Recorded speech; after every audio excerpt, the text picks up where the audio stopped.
আসো ইসমাইল, আমরা নাস্তা খাই, আসো নাস্তা খাই, নাস্তা খাই আসো। হ্যালো বন্ধুগণ, আজকে আমরা নাস্তা খাবো। আমরা কি খেতেছি এগুলা? কুলাজা পিঠা। এগুলা হলো কুলাজা পিঠা মানে আমরা যে শীতল পিঠা খাই না, দোকানে যে আমরা এই যে শীতল পিঠা খাই, এই শীতল পিঠার মতোই এগুলো হচ্ছে খোলা জমা পিঠা না? খোলা জমা পিঠা। এটা হলো নোয়াখালীর জনপ্রিয় একটা খাবার। নোয়াখালীর জনপ্রিয় একটি নাস্তা, চাউলের গুঁড়া দিয়ে,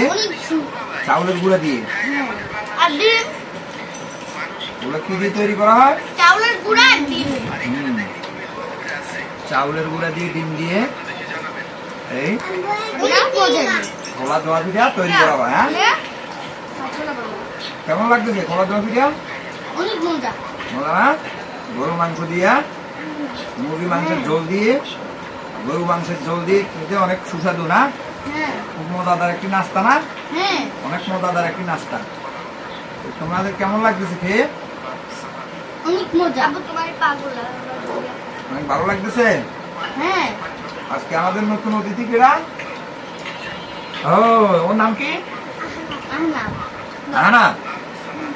আমাদের নতুন অতিথি আজকে হলো আহানাফ না? আহানাফ হলো আরাফাতের কি হয়? আর বোনের ছেলে। তোমার বোনের ছেলে, মানে তোমার ভাগিনা।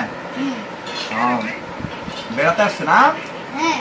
আচ্ছা, খাও। কেন মজা লাগতেছে না? হ্যাঁ, মজা লাগতেছে না? আসো, তুমি এখানে আসো। পেট ভরে গেছে তো। আরো আসো। হ্যাঁ, আরে দেখুন, আমরা ভূতের জিনিস দেখছি।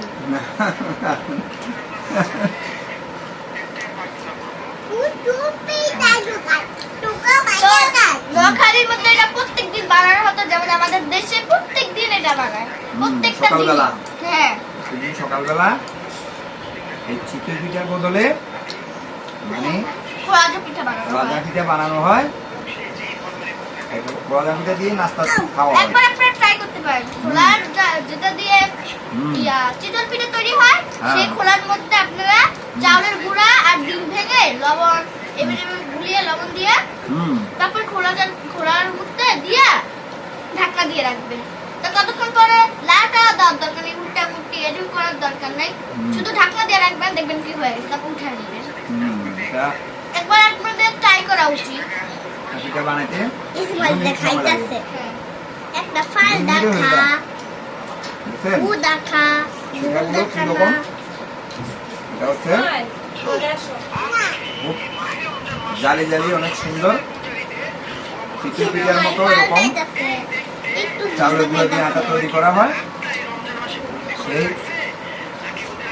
আটাগুলো দিয়ে খোলা জমা পিঠা তৈরি করা হয়।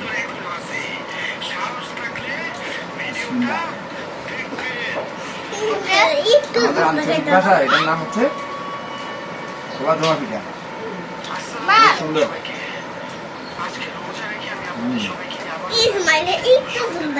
খাও তোমরা, অনেক মজা লাগতেছে।